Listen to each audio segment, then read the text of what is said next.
Okay, could I encourage members who are leaving the chamber, please to do so as quickly and as quietly as possible. Let's move on to the final item of business this evening, which is a members' business debate on motion 19548 in the name of Finlay Carson on the growing tide of ongoing challenges facing rural communities. The debate will be concluded without any questions being put. I'd encourage members wishing to participate to press the request to speak buttons and invite Finlay Carson to open the debate. Around 7 minutes, please. Thank you, Presiding Officer, and thank you to all those members across the chamber for supporting this motion. Let me be clear, rural Scotland, particularly areas like Stranraer in the Rins and Dumfries and Galloway, have been let down, not by geography, but by government choices. Choices that have stripped away vital health and care services without ensuring replacements were ready. Choices that have left families facing a worsening healthcare crisis. For years, I have warned that the greatest threat to rural healthcare is not distance. It's the chronic failure to recruit and retain the workforce needed to deliver care. That failure lies squarely at the door of this SNP government. So what's happening in Wigtownshire? Well, GP shortages are critical. Just recently, the Mull of Galloway practice has handed in its notice. Patients in Stranraer wait weeks for appointments if they can get one at all. And when people cannot access primary care, conditions worsen and hospitals come under greater pressure. Ambulance response times in the Rins are longer than the national average, not just because of geography, but because crews are stretched to breaking point. Paramedics are hard to recruit locally, and those who do join face impossible workloads. At Galloway Community Hospital, diagnostic and treatment capacity is limited, and the birthing suite has gone. Some mothers now having to travel 90 miles to Dumfries to give birth, fearing that their babies might arrive in the car. That is not progress, that is neglect. Jason Jordan, who is the Assistant General Manager at Galloway Community Hospital, recently said that we have an outstanding team of staff working at the Galloway and every effort has been made to deliver a first-class service. He's right, the staff are outstanding, but there is still too much reliance on Dumfries and Galloway Royal Infirmary, which is almost 2 hours away. The consequences of poor planning are clear. We've had cottage hospitals that have closed, but promised community hubs and step-down facilities have yet to materialise. The result? Delayed discharge and bed blocking. And I spoke to a constituent from Newton Stewart who should have been discharged but had nowhere to go because the local cottage hospital had closed and there was no funding for home adaptations. He spent months stuck in an acute ward, blocking a bed he knew someone else needed and felt guilty about it. That's what happens when services are dismantled before alternatives exist. NHS Dumfries and Galloway faces a £58 million funding black hole. Integrated joint boards are staring at cuts that make it impossible to invest in community care or recruit staff. These cuts, they're not just numbers. They mean fewer services, longer waits and more worry for rural families. This government promised 800 new GPs by 2027, but there's no sign of them. Rural practices are struggling, vacancies remain unfilled and community pharmacies are under pressure to trying to pick up the slack. This is not workforce strategy, it's workforce crisis. Yet this government's response is more reports, more consultations, more talking shops. As Dr Gordon Baird from the Galloway Community Hospital Action Group said, you can't fatten a pig by weighing it. Scotland doesn't need more reviews, it needs action. I want to make it clear, none of these failures are the fault of our local NHS staff or ambulance crews. They are doing an incredible job under impossible circumstances, working long shifts, driving hundreds of miles to deliver care.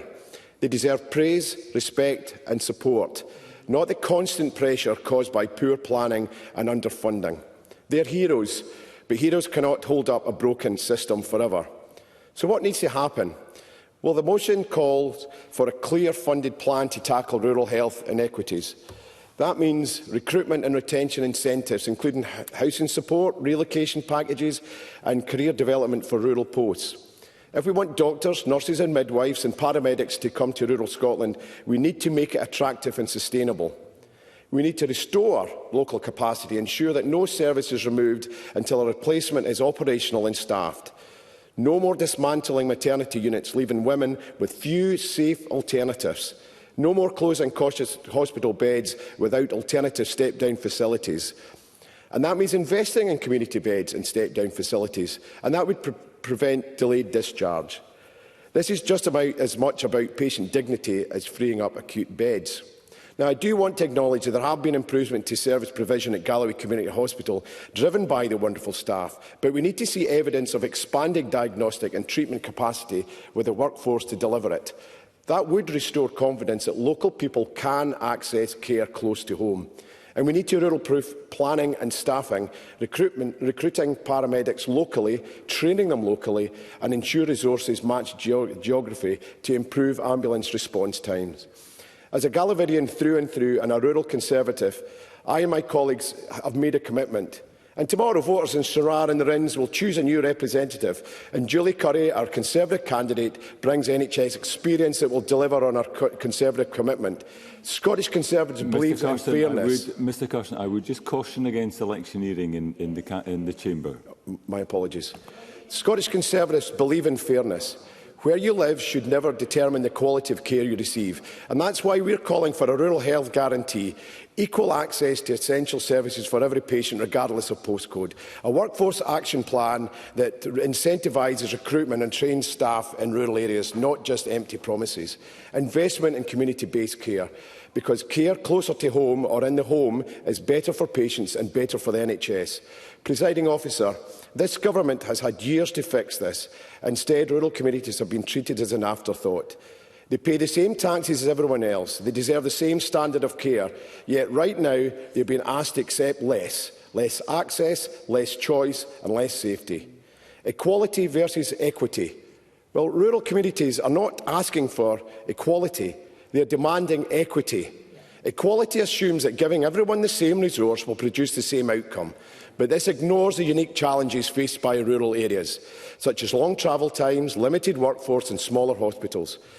Equity means tailoring support so rural patients have the same chance of timely, safe care as those in urban centres. That requires additional investment, flexible service models and recognition that one-size-fits-all policies perpetuate disadvantage rather than solve it. I say this clearly, rural Scotland will not be left behind. We will not accept the dismantling of local services without replacements in place, and we will hold this government to account until every patient, wherever they live, has equitable access to care. Thank you, Mr Carson. Just to advise the Chamber, there is a lot of demand to speak in this debate. I'm conscious that we have already been late starting, so I am going to require members to stick very much to their speaking time allocations if I'm to get everybody in. I call first Christine Graham, to be followed by Douglas Ross. Up to 4 minutes. Ms Graham. Can I ask that I'm next after, because I'm having technical difficulties with my surface? I think we can do that. Thank you. Assuming that Douglas Ross is ready to go, I call Douglas Ross to be followed by Christine Graham. Up to 4 minutes, Mr Ross. I am always happy to accommodate Christine Graham in any way I can. I'm also delighted to contribute to this debate lodged by my friend and colleague Finlay Carson, who has very ably articulated the problems in his South of Scotland constituency. And I now take us up to the North East of Scotland, to Murray, with some of the problems we are experiencing there. There are so many issues we could highlight in this debate, but I want to focus on just two of them. First of all, the ongoing campaign by the Save Our Surgeries Burghead and Hopeman Group. I have raised this time and time again in this chamber. We've had meetings with the Cabinet Secretary, with the Public Health Minister. I'm sorry neither are here today, but I will be relaying this debate to them again. We have a proposal from a campaign group who want to see a difference in their community. They have been met with challenges, their local surgeries shut down, and they have come up with an alternative.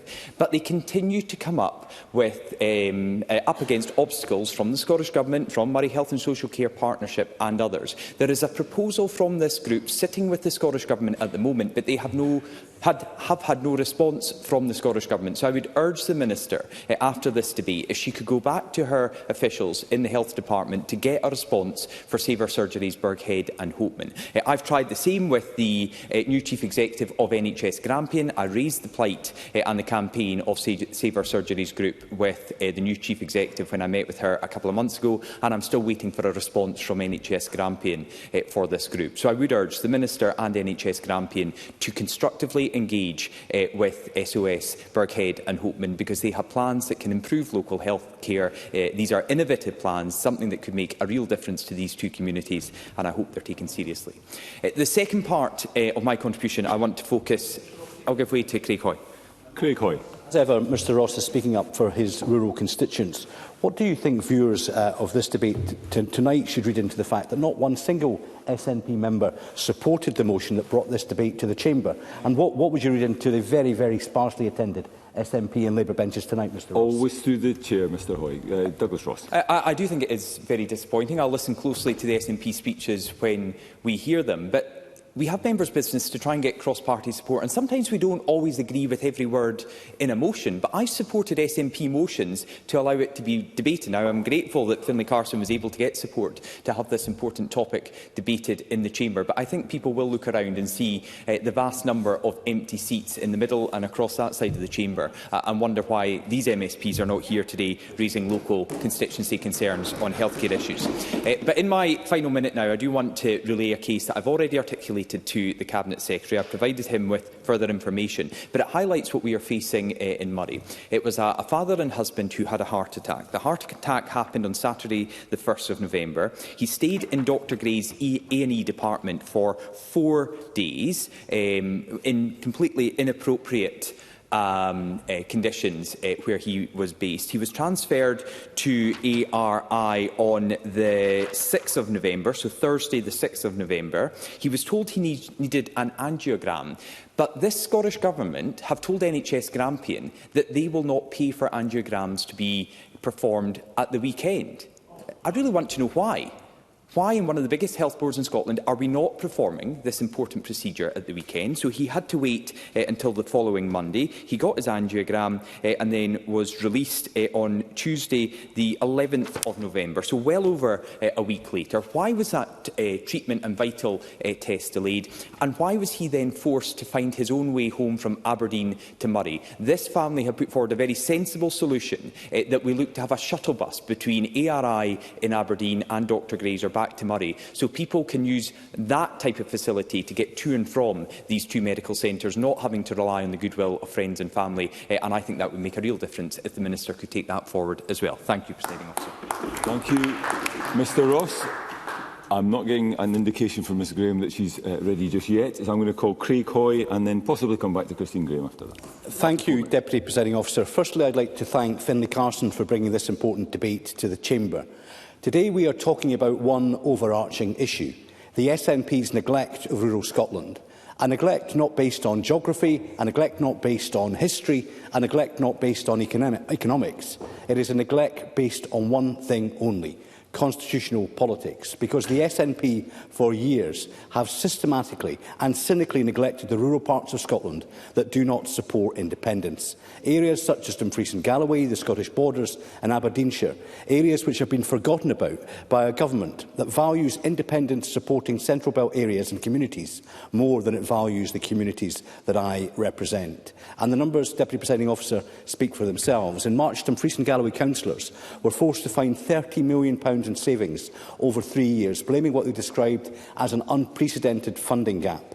And as has been made clear, NHS Dumfries and Galloway is currently trying to find £58 million in cost savings, otherwise it will be cutting frontline services. And there is, and I say this to the Minister, no clearer case of SNP neglect of rural areas than the present challenges faced by Dumfries and Galloway Council. But the chickens have now come home to roost, for it is now a council run by a minority SNP administration, which is having to clear up the mess created by SNP central government. This is the reality on the ground. Rural bus funding systematically cut, with the SNP council leader now begging ministers for additional cash as Lifeline supported services face the axe. Rural primary schools systematically underfunded, the closure of some village schools, the loss of head teachers being replaced by pool teachers, and the removal of additional support needs provision entirely from rural schools, forcing children into larger town-based settings. Children such as those in a village having to move schools less than 3 years after their own school was closed. The systematic defunding of core services. This year, Dumfries and Galloway's SNP Council is being forced to consider by this SNP government removing funding entirely from the Citizens Advice Bureau network, a saving of £1 million that could result in the loss of £50 million in the social and economic benefits delivered by the Citizens Advice Bureau service. But the cuts just don't end there. Music tuition is at risk in Dumfriesshire schools, meaning that only the privileged few whose parents can afford to pay a private tutor will be able to learn a musical instrument. And the proposed closure of the leisure centres, including Hillview and Kellerholm, which will strike another blow to rural residents. The loss of a space where people can play sports, go to the gym, have community and social gatherings. A clear loss to the community, a clear loss to a rural community, a loss brought about by SNP neglect. And today I say to the SNP that enough is enough. They must call a halt to the chronic underfunding of rural public services. They must stop diverting money elsewhere. The political motivation at the heart of Scotland's resource allocation has to be brought to an end. Rural health services and rural councils must be properly funding by a fair funding formula, not the pork barrel politics of John Swinney's SNP. Roads like the A75 and the A76 need urgent action. The state of disrepair, Minister, on rural roads has reached crisis levels on the SNP's watch. My constituents, often elderly, are sick and tired of the SNP government ignoring rural parts of the south of Scotland. They are sick and tired of seeing their services suffer while the SNP pump primes the areas of Scotland where it is buying votes to deliver on its only priority. This kind of SNP pork barrel politics has to end, because under John Swinney it is independence at the expense of all else, particularly the rural residents and the rural communities that I represent. Thank you. I'm now going to call Rhoda Grant, and then I'm going to call Sharon Dowie. Up to 4 minutes, Ms Grant. Thank you, Presiding Officer, and I want to thank Finlay Carson for securing this really important debate. His motion speaks about the impact of urban-based policies on Dumfries and Galloway. And these are reflected in my own region of the Highlands and Islands, where we suffer very similar challenges. And I'm sure any member representing any part of rural Scotland would say the same. This week in the Equalities, Human Rights and Civil Justice Committee, we took evidence from stakeholders from rural Scotland who talked about access to services. They told us that car ownership is a necessity to access services due to the lack of public transport. Even where there is public transport, it can be unaffordable. Accessing health service is not free at the point of use, because the cost of getting there means that people can't access the service they need. Failure to attend can also mean that you come off a waiting list altogether. And I was told of a case of a constituent, where an elderly resident could only access hospital appointments if they made those appointments on her GP's day off, so that her GP could then drive her to her hospital appointments. It's an absolutely crazy situation. We were also told that running a car costs around £50 a week, adding to the cost of living in rural Scotland. But it's a necessity to carry that cost, because it's the only way you're able to access services. I don't think need to speak again about mothers from Caithness having to drive to Inverness to give birth. A journey equivalent to driving from Edinburgh to Newcastle. And if you don't have a car, you have to take a train or even a bus, and that journey is much longer. I recently heard of a mother, a couple of days after delivering a baby by caesarean section, having to make a 4.5-hour journey by train on her own, carrying her newborn baby. And similar issues I know are happening in Stranraer as well. Another theme that came across in committee this week as being a major issue from our panel was housing. There's little or no affordable housing in rural Scotland for local people to allow them to stay in the areas that they were brought up. Many are being forced to move away. And this was also an issue for recruiting staff to provide essential services. People would apply for posts and some would even start work, only to find they couldn't find a home and were forced to leave again. Rural health and care services are left to depend on expensive agency staff, and in many cases these services can't run at all. And all of this leads people to leave, and the problem is becoming a downward spiral of depopulation. Centralisation happens in all aspects of daily life in rural Scotland.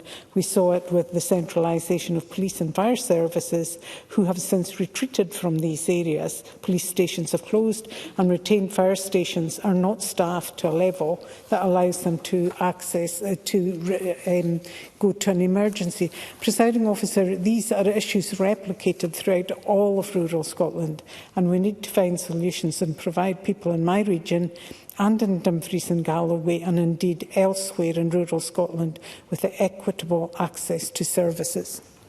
Thank you, Ms Grant. I now call Sharon Dowie to be followed by Christine Graham to 4 minutes. Ms Dowie.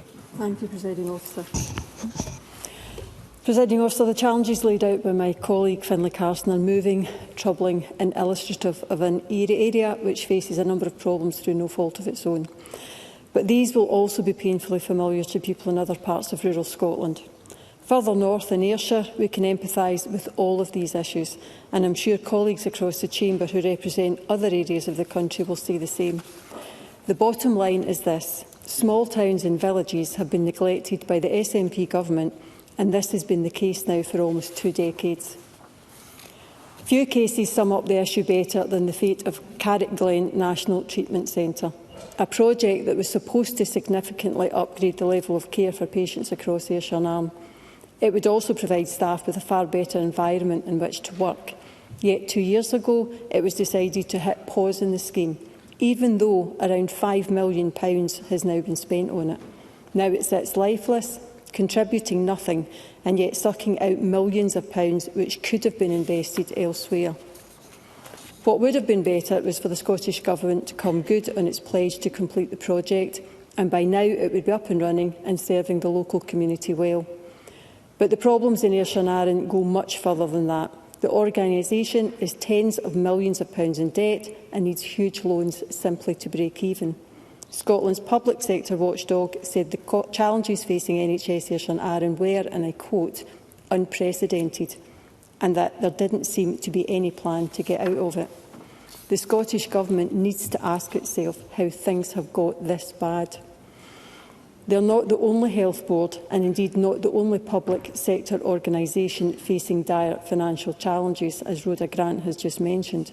It's difficult to see how things will get better, especially with parts of Ayrshire having the fastest growing elderly population in the country, which will only place additional pressure in health and social care. Presiding Officer, the SNP government has promised the people of Ayrshire many things, but have delivered few. A few facts in Ayrshire. Shockingly, there are over 11,000 people in Ayrshire waiting more than a year for an outpatient appointment, which is the second highest number of any health board. That includes almost 2,800 people who need general surgery. NHS Ayrshire and Arran also had the longest waits for an audiology appointment, with people waiting 62 weeks on average for an appointment and 115 weeks to actually get hearing aids fitted. And people are waiting on average 26 weeks for orthopaedic treatment, with 1 in 10 waiting more than 72 weeks. That's on top of the trouble people have in accessing a dental appointment. The SNP promised to scrap dental charges for everyone, but have failed to deliver. And now 40% of people in the most deprived areas in Ayrshire have had no contact with a dentist in 2 years.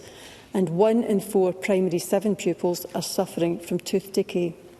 Instead of focusing on things which could be making their lives better, nationalist ministers have obsessed about independence to the cost of everything else. The evidence is on show in almost every debate this Parliament ever has.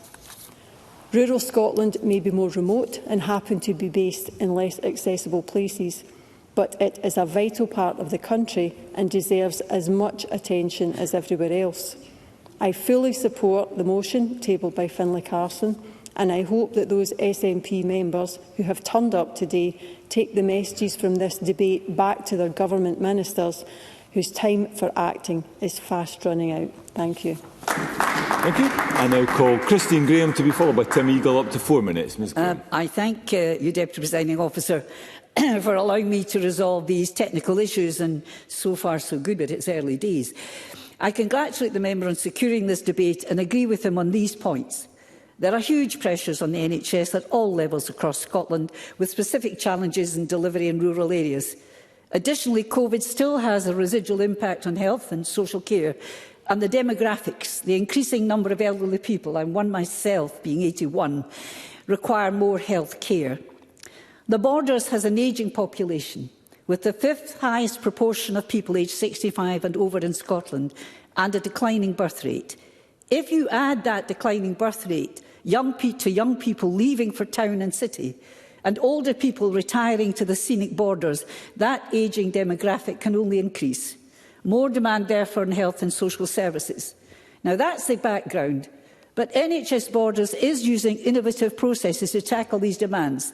And I don't congratulate NHS Borders willy-nilly. They deserve it in this instance. There is Hospital at Home, a Scottish Government initiative piloted in the Borders, which allows patients to be cared for, as it says in the tin, in their home. It is targeted mostly at older patients with suitable health conditions and, of course, with the patient's consent.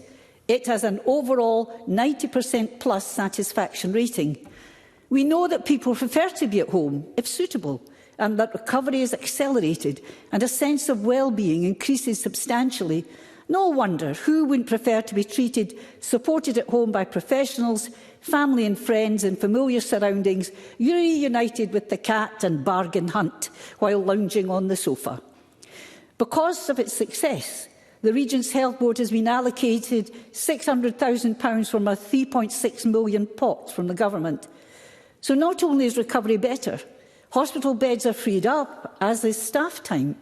It tackles the spectre of delayed discharge.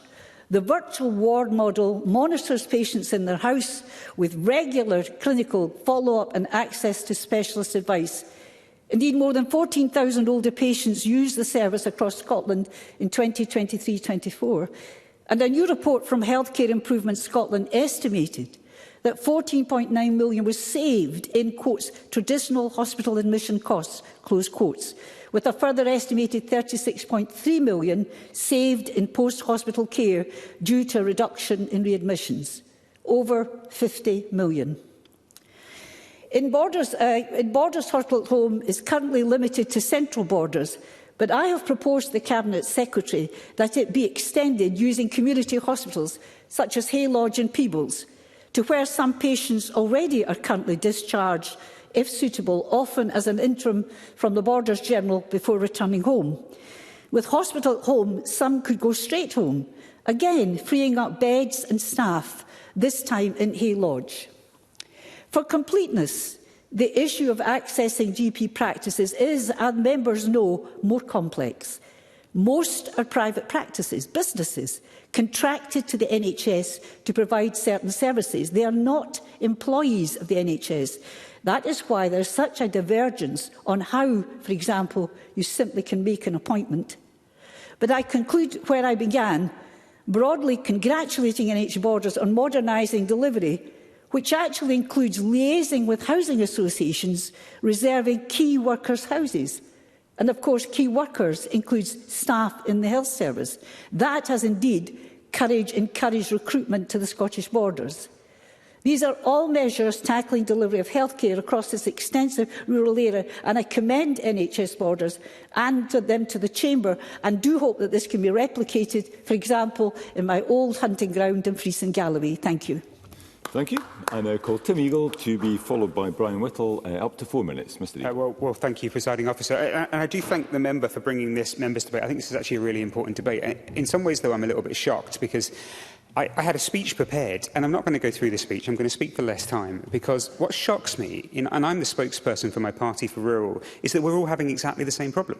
I was going to speak about exactly the same things that Finlay's spoken about, that Finlay Carson's spoken about, that Sharon Dowie's spoken about, that members of the Labour Party have spoken about. I was going to speak about the fact that we've got ambulances queuing outside Dr Gray's Hospital and Aberdeen Royal Infirmary for hours on end, with patients stuck in the back because they can't get inside. I was going to talk about the fact that I've got one constituent on my books at the moment who presented to their GP in May with what turned out to be breast cancer, and they've only just now starting treatment. This is a young woman with a young family who has waited months and months and months for treatment. That's not acceptable in my eyes. I want to talk about the lack of beds. Grampian has the least bed space, acute bed space in the whole of Scotland, and yet nothing is being done to correct that. I was going to talk about delays to those being able to leave hospitals because we've shut down community hospitals. I'll take the member's intervention. Christine Graham, briefly. I'm obliged to the member. I'm not aware of this, and perhaps you can advise me. Does NHS Grampian operate the hospital-at-home model, which really has made great progress in the borders? Through the Chair, Tim Eagle. The hospital-at-home model, I was on the IJB in Murray when this was being discussed, and I remember making the point at the time, the hospital-at-home model only works if you have people in communities that can run it, and we don't have those people. So what you end up doing is sending people home early from secondary care who then don't get the support they need. And what does that do? Put more and more pressure on primary care, and then we all attack the GPs. I should declare a slight interest. It's not actually a registered interest, but I will declare it. My wife is a GP, so I will just declare that.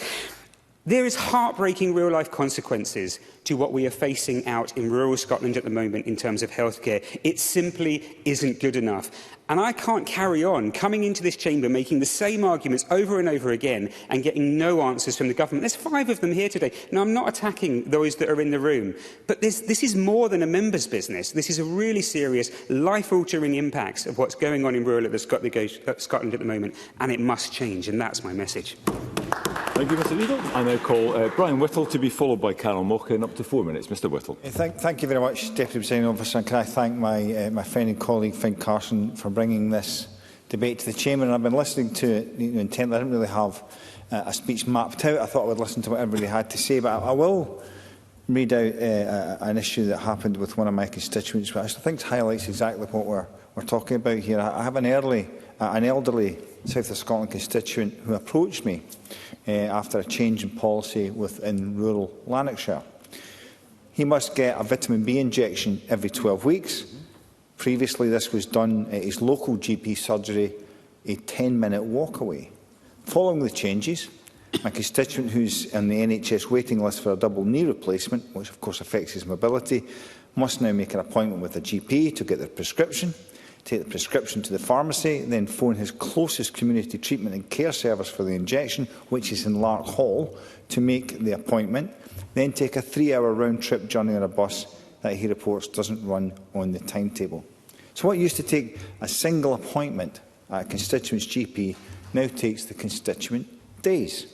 And when we asked NHS Lanarkshire what could be done to reduce his journey for something as simple as a routine injection, they advised he could join a self-administration pilot or select a closer treatment service. Neither option is patient-centred or able to produce a good patient outcome in this case. And the fact is, there are no closer treatment services that does injections, and he doesn't feel confident enough to self-administer. Now, when listening to colleagues across the chamber, listening to Douglas Ross's issue and the trauma that his constituent went through, this is not just about poor patient outcomes, which is the most important thing. What a waste! What a waste in a system that's crying out for investment. And when we talk about the need to clear out the waste and redistribute that to the front line, that is exactly what we're talking about.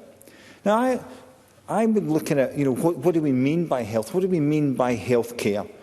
And how is that delivered? I think what we should be looking at is how do we deliver the basic services across Scotland, no matter where you come from and what the demographic is, whether that's in urban, rural or in the islands. And I think we should be able to access readily, we should be able to access our GP, we should be able to access dentistry, A&E, pharmacy, certainly maternity services. But the reality is the delivery will be different with different areas. It's different from urban than it is in the rural and islands. And we have to take cognizance of that, because reality is that basic service has to be available across all of our communities. Now, if you live in a rural area, there will be an acceptance by most people that you'll have to travel for specialist treatment. If you have to, if you have to have a knee replacement or hip replacement or trauma, I think there's an acceptance of that. But they shouldn't have to accept that we don't get the very basics of healthcare right. Now, I think, I'm a big advocate of the adoption and development of technology and AI, and that would certainly positively affect rural and islands to a greater extent than urban, I think. I think that's one of the major solutions. But when we talk about health, we can't just talk about health in isolation. We need to look at other services. Look at education, in my view, as part of health. Leisure, was talked. Craig Hoy talked about that the access to leisure and that community.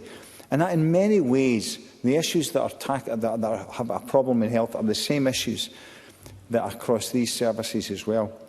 I mean, the south of Scotland, transport and rail and road, these are all part of it. But the reality is, what we're talking about is creating communities that are sustainable, that offer good local services and opportunities to be part of those communities. Trying to apply urban solutions to rural and islands, Presiding Officer, just won't work. Thank you, Mr Whittle. I now call Carol Mockley to be followed by Rachel Hamilton. Up to 4 minutes. Thank you, Presiding Officer. And I would also like to thank Finlay Carson for bringing today's debate to the Chamber, and I was pleased to support his motion. As we have heard, people in rural areas face unique challenges when it comes to accessing healthcare. And I welcome this debate and the opportunity to highlight the day-to-day realities of those living in my South Scotland rural area. Issues raised with me, I must say, by both my constituents, our patients, but of course also raised by our hard-working NHS staff. Living in rural community should not limit your access to basic healthcare, as Brian Whittle mentioned, but also there should be ways of managing that more specialist care. And for many constituents and for staff, it is frustrating that those things do not run smoothly. Many within these communities feel very disconnected with their healthcare, as services just seem to move further and further away. And many of my constituents have told me they feel a sense of doom because they cannot see any improvement in that rural health care. Last year, the Health, Social Care and Sports Committee published its findings or debated its findings on remote and rural health care, which revealed profound inequalities in access to services and to care. And I think that's a really important issue. The report reinforced what has been long known. These communities experience greater inequalities when accessing the health care compared to those in our more urban and central areas. This is true across health services, including maternity services, which I will mention briefly, as Scottish Labour had highlighted it in the Chamber just a few weeks ago. Mothers in Wigtonshire, in my South Scotland region, just do not have a dignified service, and it is really important that we do address this. I know there are staffing pressures, but women are travelling 70 miles to receive care. These mothers, their husbands, their partners, their family members, other campaigners say they're extremely concerned about the difficulties that could arise during that. I want to also, when I can, mention staff recruitment, retention and training, because this is a real concern which is raised with me.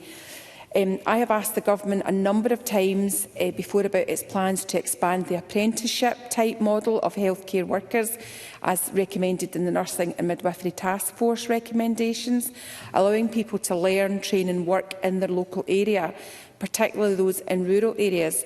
This offers a really great opportunity to grow skills within our own community, and I've talked to so many people about this style, which would allow people to train and be committed to the area that they currently live in, either because they want to or because they have some reason that they cannot move away. Now, I've talked about this for 5 years, but it does not feel as if it's edged forward at all. So perhaps in the Minister's closing remarks, they could come back on that. Lastly, I would also like to highlight South Ayrshire and workforce problems. Some might think that South Ayrshire is not traditionally considered rural or remote, but services such as Girvan, the communities there feel that things are just becoming worse and worse. And in previous discussions with constituents and with staff, the local hospital report that it's often that recruitment and retention of staff that is difficult.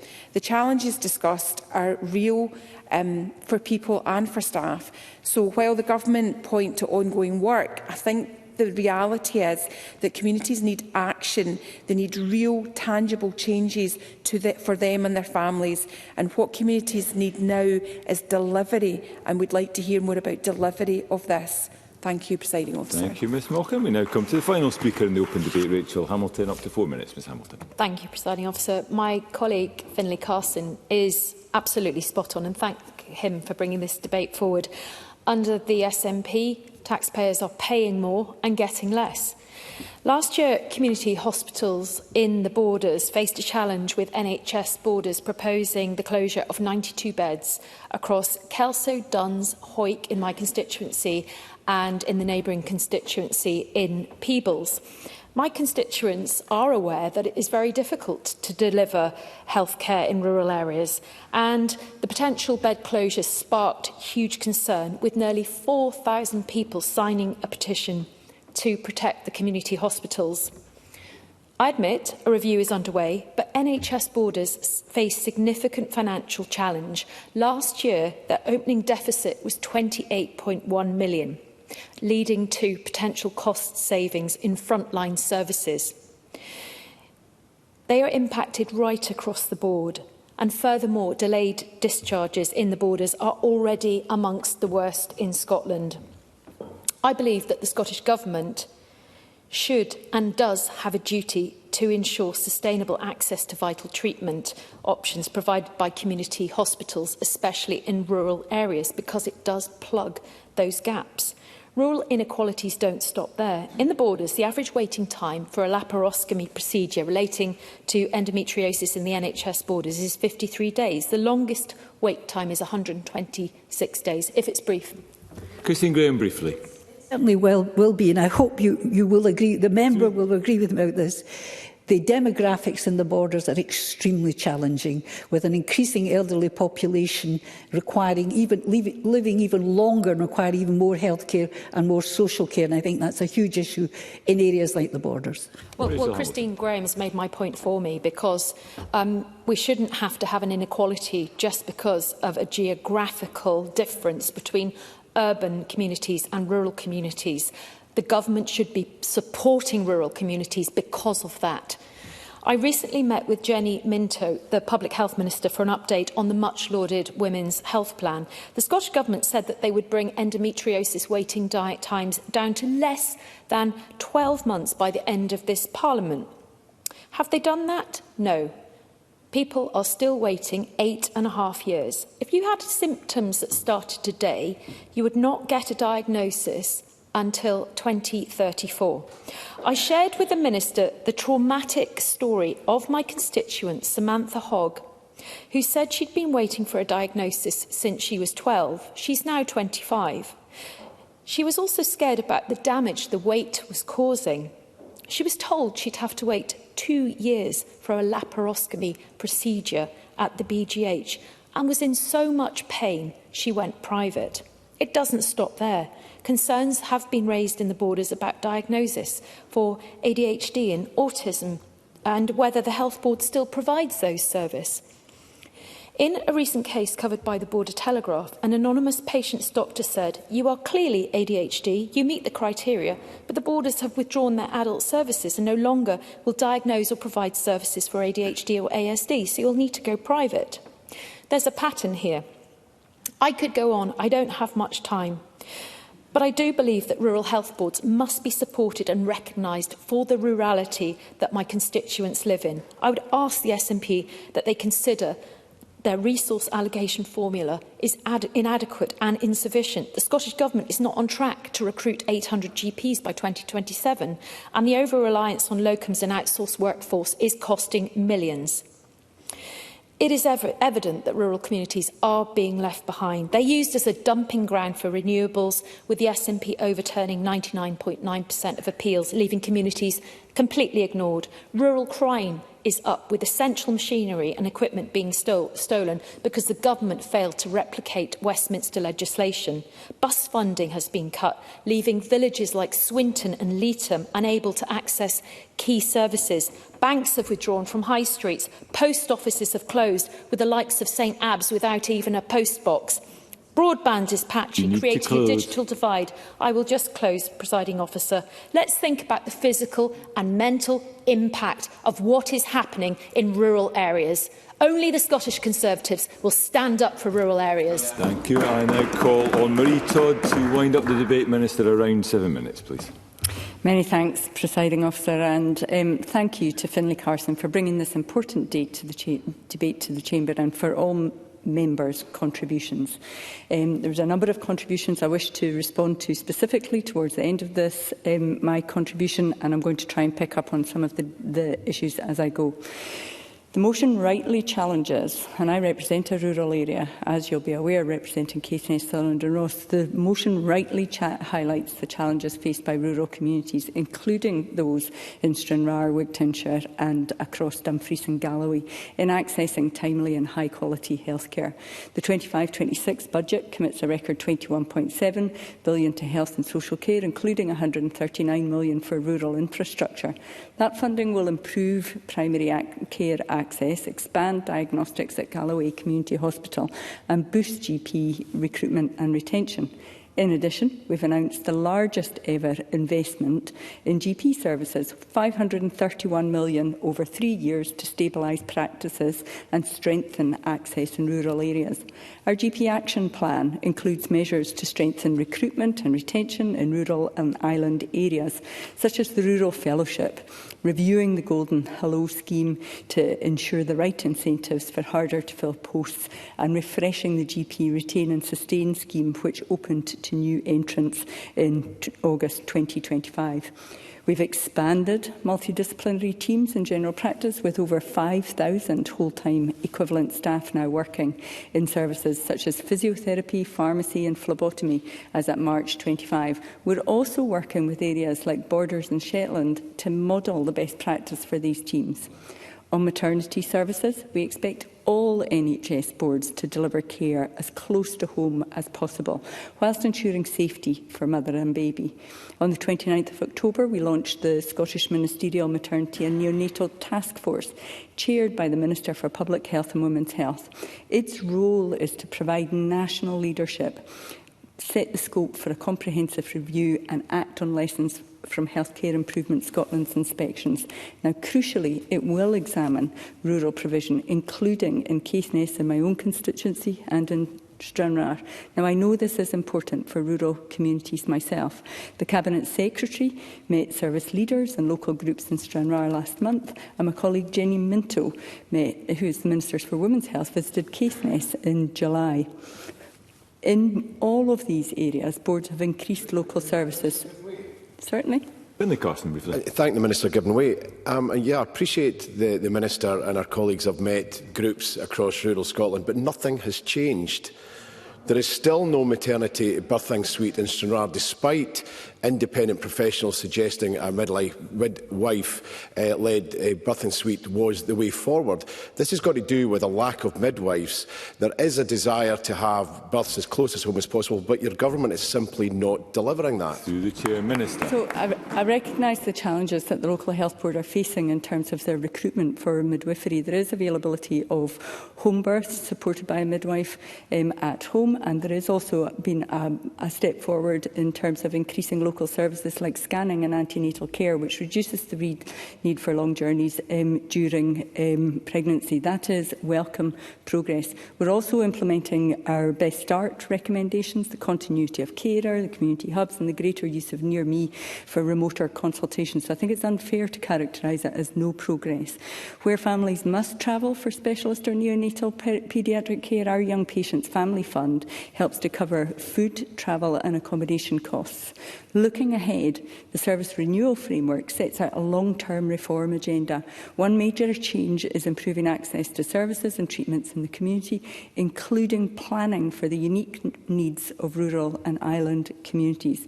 Alongside the Population Health Framework, it prioritises improving access to treatment, shifting the balance of care closer to people's homes and ensuring that resources deliver the greatest impact. Now, a key part of that is the new subnational planning approach, bringing decisions closer to regions to reflect local priorities and integrate health and social care.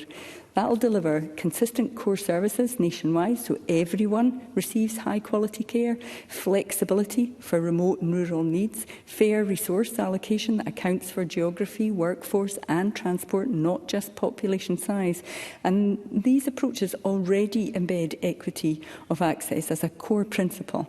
And our recent direction letter demonstrates how remote and rural services are. We ask health boards to demonstrate how remote and rural services are protected. Now, access to healthcare is not just a service, it's a fundamental right. And certainly. Douglas Ross, briefly. Speaking about that fundamental right, does she think it's correct that patients in NHS Grampian and perhaps elsewhere, I'm unsure, cannot get an angiogram over the weekend despite being told they need it because the Scottish Government won't pay for it? Does she defend her government refusing to pay for angiograms over the weekend in NHS Grampian? Minister. So I'm certainly more than happy for Health Minister's colleagues, that would probably be the Cabinet Secretary, to look into that issue and to get back to Douglas Ross. I recognise that there is a need to access angiograms promptly. There is certainly a need for prompt diagnosis and prompt access to cath labs, and I know that we've made progress on that in terms of access to good health care for myocardial infarction. Access to healthcare, as I said, is not just a service, it's a fundamental right.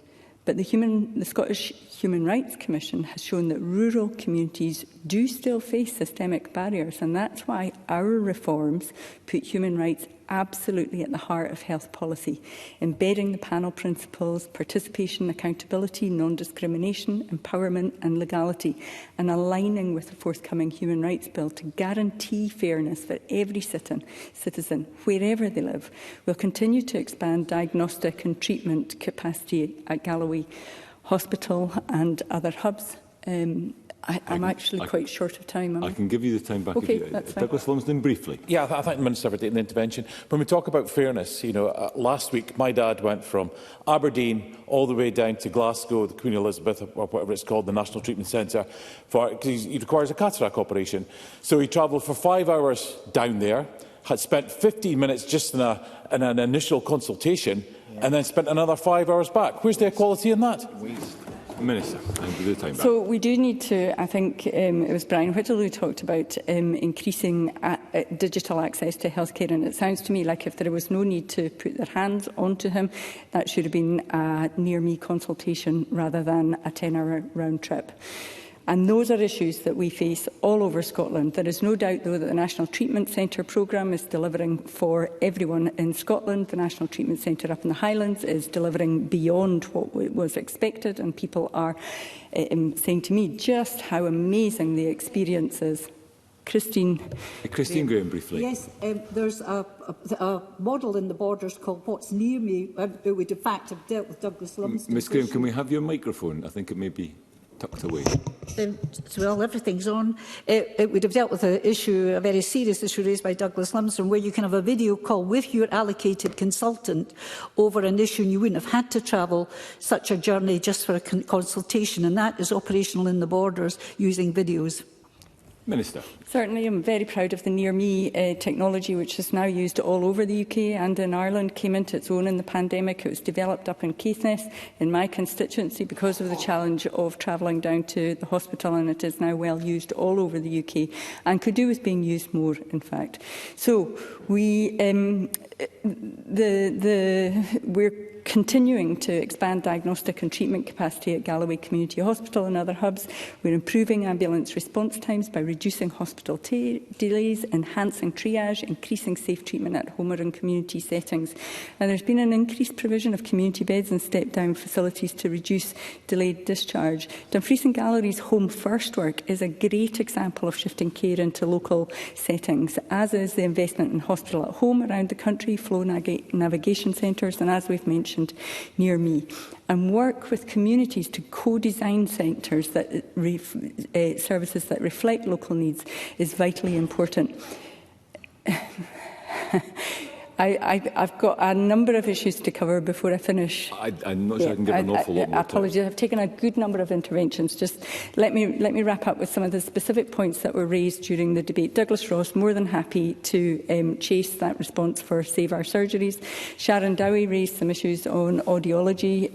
That's a recognised challenge within our healthcare service, and we are working to improve that. The issues with dentistry, largely as a result of both Brexit and the pandemic here. The south of Scotland was particularly dependent on European dentists, but we've taken action to try to improve that situation, and we are seeing the benefit. Carol Mohan, absolutely agree around the apprenticeship and local earn as you learn point. I think that will be helpful in my area too. We have seen some progress on that front, so we see nurses doing training in situ, and we see, including mental health nurses, but we do need to expand it out to other professions. Being a fellow member of a regulated health profession, she will understand the barriers to that don't all lie in government's hands. There are barriers within the professions, but it's really important that we continue to pursue that. Tim Eagle, I can assure you that Grampian do have hospital at home. There's 35 patients a day at the moment go through that service, and there are plans for expansion to respiratory and to other areas. Now, I'm sorry I haven't managed to respond to everyone's points. I want to finish this debate by saying I want to give a huge thank you to our health and social care workforce for their resilience and for their innovation. It's very clear there's a lot of innovation going across the country, including in rural areas. The debates highlighted the real challenges that are faced by communities in Stranraer, Wigtownshire and across Dumfries and Galloway. We're acting on the motion's calls. We're investing in GP recruitment and retention. We're expanding diagnostic capacity. We're improving ambulance response times, and we're increasing community beds. We will continue to work with local communities to ensure that future health policy reflects their needs, and I invite members to support these reforms and work collaboratively across Parliament to ensure that we do deliver equitable access to care for every person, wherever they live. Thank you, Minister. That concludes the debate, and I close this meeting of Parliament.